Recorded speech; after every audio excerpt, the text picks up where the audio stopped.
Está ligado. Pronto, agora está ligado. Muito boa tarde, eu peço desculpa por este mau começo, espero que agora corra melhor. Vamos então dar início ao debate. Nós temos aqui perguntas que as senhoras deputadas Maria José Castelo Branco e Elsa Paes nos fizeram chegar. Se calhar abriríamos o debate com alguma dessas perguntas. Concretamente, a deputada Maria José Castelo Branco colocou pergunta que é o ar das nossas cidades, que medidas preventivas e remediadoras devem ser implementadas? Portanto, temos aqui vários especialistas da qualidade do ar, da monitorização. Neste momento estamos ainda a falar sobre a qualidade do ar exterior. Sabemos que a qualidade do ar interior é hoje em dia também um problema, mas se calhar abordaríamos muito brevemente, por favor, o que é que está a ser monitorizado relativamente à qualidade do ar exterior. Aquelas máquinas que nós vemos ali, por exemplo, na Avenida da Liberdade, o que é que são e onde é que esses dados podem ser consultados, tratados pelo cidadão.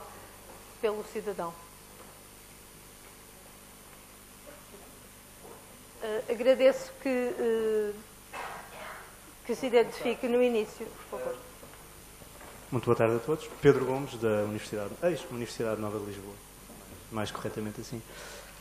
A questão que foi colocada relativamente às medidas de mitigação que poderão ser aplicadas para melhorar a qualidade do ar nas cidades, tendo em conta que a principal fonte poluidora nas cidades hoje em dia é o tráfego automóvel, serão necessariamente medidas que incidam sobre esse setor, nomeadamente tudo o que permita restringir a utilização do transporte individual, que é no fundo o maior poluidor.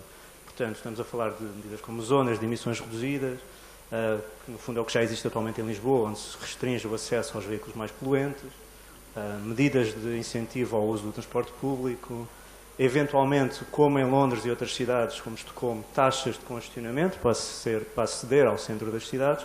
Normalmente são este tipo de medidas de mais curto prazo que são implementadas e depois algumas de mais longo prazo relacionadas com o ordenamento do território, de forma a reduzir a distância que existe atualmente entre o local de trabalho e o local de residência para diminuir esta necessidade de movimentações pendulares. Mas que poluentes é que são neste momento monitorizados? Por exemplo, a maior parte das pessoas não se apercebe que o ozono é um poluente. Sim. Estamos habituados a falar dele na camada do ozono. Cá em baixo, ao nível da troposfera, não é bem assim. A pessoa mais indicada até para falar desse assunto é a engenheira Luísa Nogueira, da CCDR, porque então, a rede de qualidade do ar é da CCDR. Engenheira Luísa Nogueira, faz favor. É a pessoa que eu conheço que melhor saberá sobre este assunto. Eu queria... Estou na casa do povo. Eu queria beber água primeiro, porque tenho a garganta um bocadinho seca. Os poluentes que nós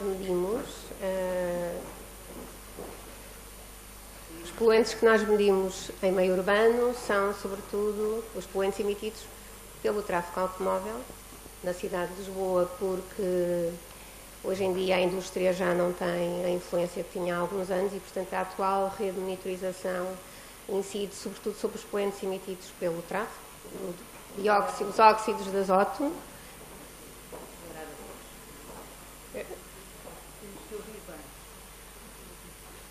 Desculpa, eu não falo muito alto e ainda por cima não estou muito bem da garganta hoje. Portanto, os poluentes que nós medimos os óxidos de azoto, o monóxido de carbono, que são os poluentes tipicamente emitidos pelo tráfego automóvel, as partículas, medimos dois tipos de partículas, duas frações, as partículas PM10, que são as partículas com diâmetro inferior a 10 micrómetros, medimos também as partículas PM2,5, que são as partículas mais finas, e que são aquelas que são as que fazem pior, têm efeitos mais nocivos na nossa saúde. Medimos também ainda em algumas estações o dióxido de enxofre, que é um poluente tipicamente emitido pelas indústrias e que hoje em dia, pelo menos na nossa área metropolitana, tem muito pouca influência. As concentrações são quase nulas e, portanto, medimos em menos estações. E medimos o ozono, E medimos ainda os compostos orgânicos voláteis, porque o benzeno, que é um composto cancerígeno, é obrigatória a sua medição pela atual legislação em vigor. Mas relativamente ao ozono, e já que estava a falar, efetivamente nós medimos o ozono troposférico. As pessoas são muito habituadas a ouvir falar no ozono estratosférico, que existe na camada do ozono. O ozono que nós medimos é o mesmo, só que lá em cima, como nós dizemos, na estratosfera tem um efeito benéfico. Ao nível do solo onde nós vivemos, na troposfera, é um poluente nocivo para a nossa saúde e, portanto, são basicamente estes os poluentes que medimos atualmente. Esporadicamente avaliamos também as concentrações de metais pesados, que é também obrigatória a sua avaliação, e hidrocarbonetos aromáticos policíclicos são os restantes poluentes, e julgo que já excedi largamente os 3 minutos. Relativamente aos impactos para a saúde... professor do CESAM, não é, Aveiro?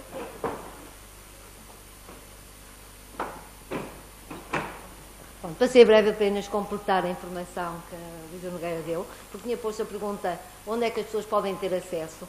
O acesso está online no site da Agência Portuguesa do Ambiente, na Qualarte. Por isso, qualquer cidadão tem acesso à informação online. Deixo aqui um pequeno reparo, se tiver aqui alguém ligado à Qualarte, nomeadamente aos dados para download, que precisam de os rever com cuidado antes de disponibilizarem para o público. Há alguns erros. Só deixou o recado. Não é a Agência Portuguesa do Ambiente. Mas esta informação está disponível, acesso para todos. No inverno, as nossas casas com lareira também contribuem muito para o agravamento da qualidade do ar em meio urbano.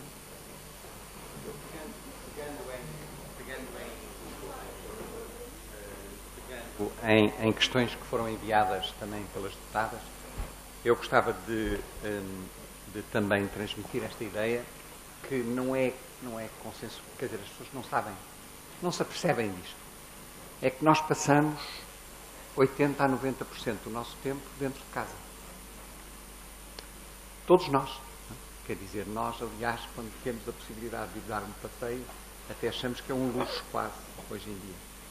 E a poluição do ar interior é uma questão que tem vindo a interessar muita gente já há muito tempo. O professor Oliveira Fernandes, que trabalhou também na área da poluição externa, também passou muito tempo a pensar na questão da poluição do ar interior. Eu tenho alguma ligação com isto, porque eu estive muitos anos num sítio onde uma das áreas principais era a qualidade do ar interior, e portanto eu se calhar gostava que o professor Oliveira Fernandes nos falasse, não muito tempo, mas sobre os desafios do ar interior. E se calhar passava-lhe o microfone que está ali. E teve também um estudo sobre escolas, creio eu, que é uma das qualidades, um dos aspectos onde a qualidade do ar interior nos parece crítico. Muito obrigado. É com muito gosto. Antes disso, gostava de fazer uma observação, se me é permitido, porque nós estamos aqui numa atitude construtiva. Quer dizer, o medir e o restringir e o publicar os resultados é bom, mas é preciso saber onde estão as políticas com suficiente distância no tempo para que as coisas melhorem. E aí nós muitas vezes ouvimos falar de pontes em Lisboa, ouvimos falar disto, ouvimos falar daquilo, e nunca ninguém faz alusão à qualidade do ar. Faz um pouco lembrar aquele senhor que ajudava as manobras da caminhonete e que dizia venha ver o que fez. Não é?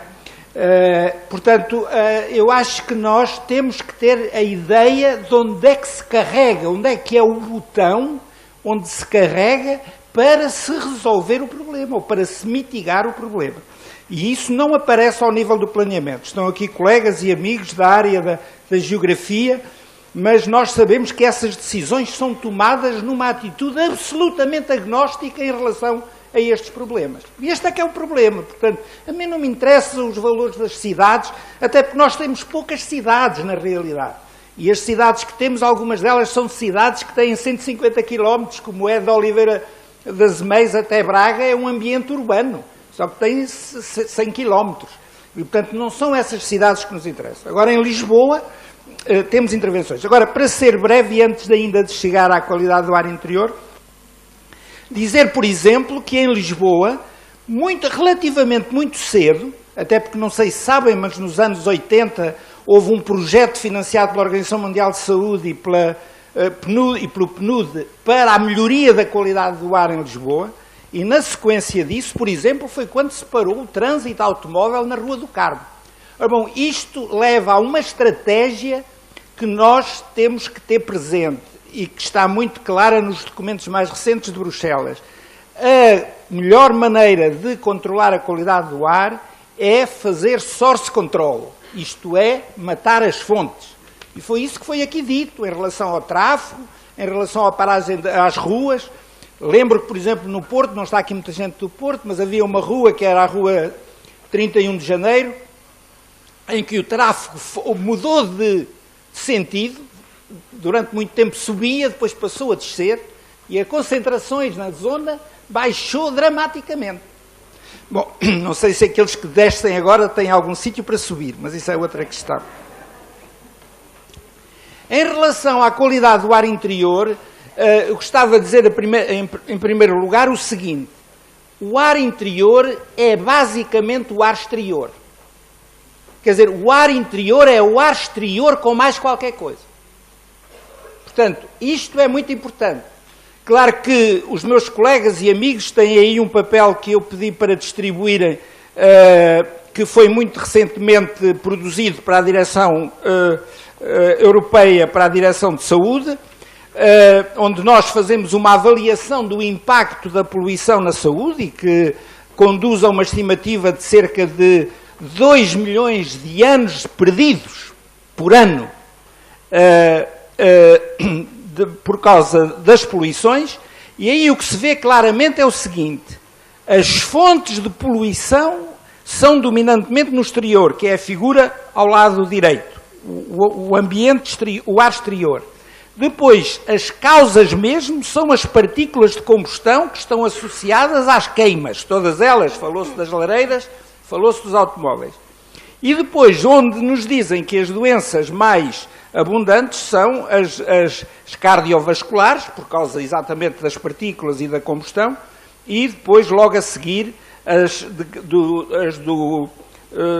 respiratórias, muito associadas exatamente ao ar. Agora, portanto, o ar interior tem tendência a ter pior ambiente que o exterior. Porquê? Porque no ar interior há aqui um elemento de que nós não falamos muitas vezes, e era importante, se eu pudesse, estou quase a terminar, deixar esta mensagem. Nós preocupamos-nos muito com o valor da concentração. Claro que se for monóxido de carbono, ao fim de 10 minutos já estamos a chegar ao céu. Mas, na maior parte dos casos, as concentrações podem ser irrelevantes, porque o que conta é a exposição, é a dose. Eu posso tomar com um copo acesso a uma bebida que é picante ou que escalda, mas se eu tocar e libertar-me, não me acontece nada. Mas se eu beber um copo de água a 100 graus centígrados, provavelmente dizem-me que não há problema. É só se bebe um, só se bebe um. Bom, portanto, a ideia da exposição, e isso está muito bem dito neste papel que eu digo muito bem, é um bocado presunçoso, mas como eu sou um de 4, portanto, a presunção é só 25%. Mas portanto, deixar-vos esta ideia de que o que é importante é a exposição. E já agora, só para terminar, falou-se das escolas, a doutora Ana referiu as escolas. Nós temos muito trabalho nas escolas, provavelmente ninguém conhecerá tantas escolas em termos de qualidade do ar na Europa como eu e alguns dos meus colegas. E o que nós andamos muito preocupados com os níveis de CO2, não é? Não é o caso da parque escolar, porque esses não se preocupam com isso. Mas o que acontece é o seguinte: nós preocupamos-nos que o CO2 vá acima de 1000 ppm, de 1500. Mas é preciso saber, mais uma vez, durante quanto tempo. Se nós tivermos uma dinâmica, por exemplo, de abrir as janelas aos intervalos, se houver rotinas desse género, portanto, a escola vive com o ambiente, sem a estar a sobrecarregar com equipamentos que vão trazer outros fatores de poluição, sobretudo quando não forem bem geridos. E isto vai